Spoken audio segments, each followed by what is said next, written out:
Bismillahirrahmanirrahim. Assalamualaikum warahmatullahi wabarakatuh. Syukur alhamdulillah atas rahmat Allah Subhanahu wa ta'ala, kita dapat berjumpa kembali di channel Wanita Bahagia. Sholawat dan salam tak lupa selalu kita haturkan kepada junjungan kita Nabi besar Muhammad sallallahu alaihi wasallam. Allahumma sholli ala sayyidina Muhammad wa ala ali sayyidina Muhammad. Semoga kita semua selalu dimudahkan urusannya, dimurahkan rezekinya, diberikan kesehatan, serta diampuni dosa-dosanya. Amin ya rabbal alamin. Sahabatku sekalian yang dirahmati oleh Allah Subhanahu wa ta'ala, Siti Hajar, istri Nabi Ibrahim alaihissalam, yang merupakan sosok wanita yang tegar. Kehadiran Siti Hajar dalam kehidupan Nabi Ibrahim alaihissalam berkat istrinya Sarah. Dari berbagai sumber yang ada disebutkan bahwa Hajar adalah wanita yang kulitnya berbulu, memakai celak, rambutnya keriting, cantik, berbahasa Arab dan berketurunan Arab. Hajar juga seorang wanita cerdas. Kepribadiannya bening dan bersinar, serta sangat pemalu. Siti Hajar pada awalnya merupakan budak yang membantu Sarah, istri Nabi Ibrahim alaihissalam. Ia didatangkan dari tanah Kan'an untuk menemani Nabi Ibrahim dalam perjalanan panjang dari Mesir menuju Makkah. Pada saat itu, Sarah belum juga hamil, sementara ia sudah semakin menua. Cintanya kepada suami membuatnya berpikir untuk bisa memberikan seorang anak laki-laki sebagai penerus perjuangan. Maka ia pun meminta kepada Siti Hajar untuk menjadi madunya, menikah dengan suaminya. Ia ingin Siti Hajar bisa memberikan seorang putra kepada Nabi Ibrahim. Apalagi ia juga sering merasakan suaminya sangat rindu untuk memiliki seorang anak. Namun, Sarah tetaplah seorang perempuan yang memendam cemburu. Dan ketika Siti Hajar madunya melahirkan seorang anak laki-laki yang diberi nama Ismail, Sarah pun diliputi rasa cemburu itu. Ia pun berjanji tidak akan mau tinggal dengan Hajar dan anaknya dalam satu atap. Kemudian pada waktu itu datanglah perintah dari Allah Subhanahu wa ta'ala kepada Nabi Ibrahim agar membawa istri keduanya, Siti Hajar, dan bayinya Ismail ke tanah Makkah. Maka mereka pun berangkat untuk menempuh perjalanan jauh. Ibrahim dan istrinya bergantian menggendong bayi yang baru lahir hingga tiba di tanah Makkah. Pada waktu itu, Makkah sangat tandus. Tak ada pohon, tidak ada air, dan sepi dari manusia. Saat itu mereka melihat ada bukit berwarna merah.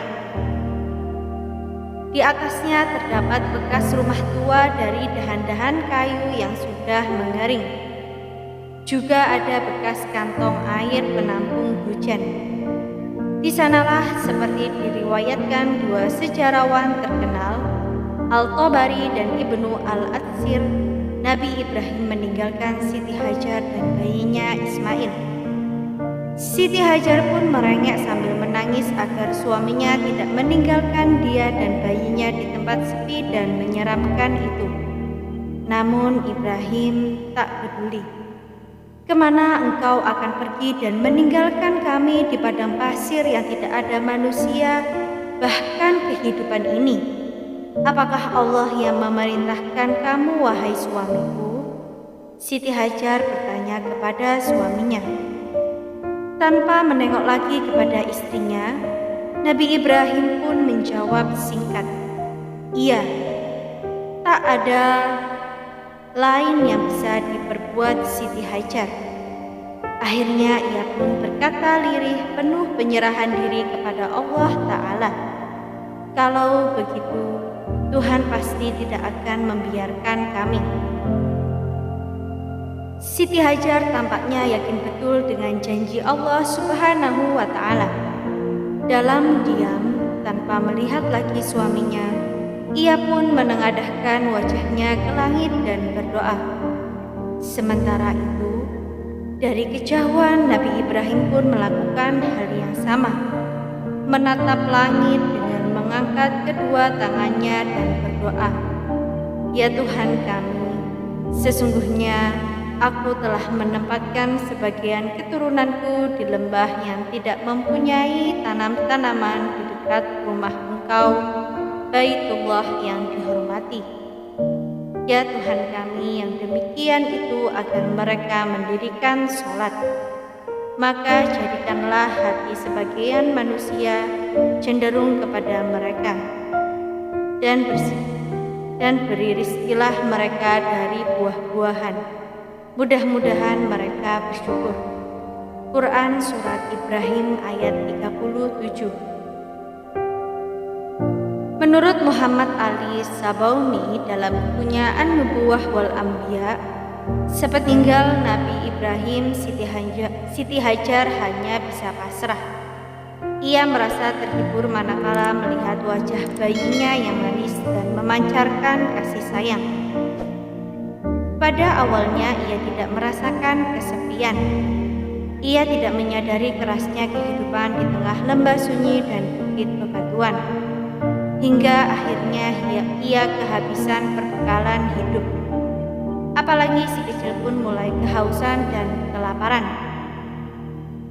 Si ibu mulai panik. Air susunya pun sudah kering. Sedangkan si bayi terus menangis kelaparan dan kehausan. Siti Hajar tampak bingung bagaimana mencari air. Dalam kebingungannya ia lari ke atas bukit dan melihat ke bawah. Ia melihat sebuah bukit lain yang kemudian dikenal dengan Sofa tampak dekat. Ia pun menuju bukit itu, barangkali melihat seseorang atau menemukan makanan dan minuman. Namun ia tidak mendapatkan apa-apa. Dari bukit Sofa ia melihat bukit lain tampak dekat. Bukit itu dikenal dengan nama Marwah.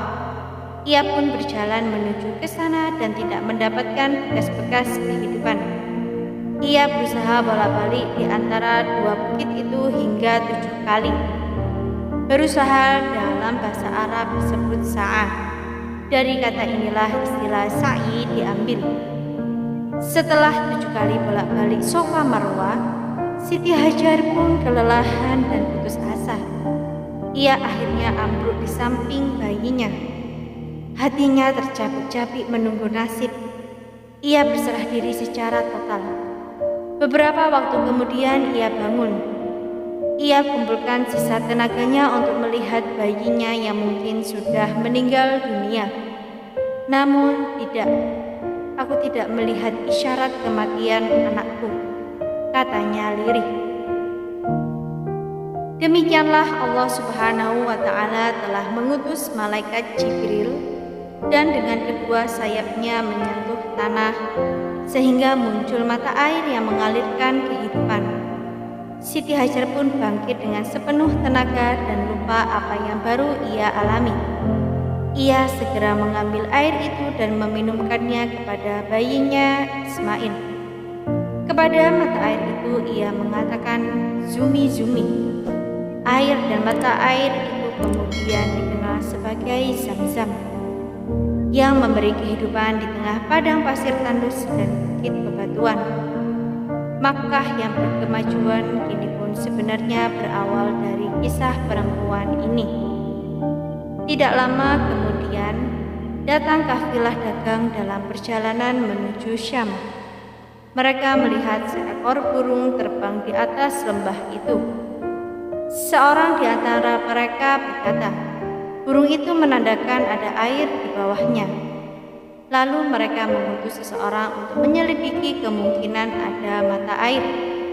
Orang itu pun kembali dengan kabar gembira. Pada waktu itu, Siti Hajar dan anaknya tinggal di dekat air Zam-Zam. Mereka kafilah dagang itu lantas minta izin kepada Siti Hajar untuk bisa tinggal di dekat sumur itu. Kata mereka kepada Hajar, "Kalau Anda mengizinkan, kami ingin hidup bersama Anda.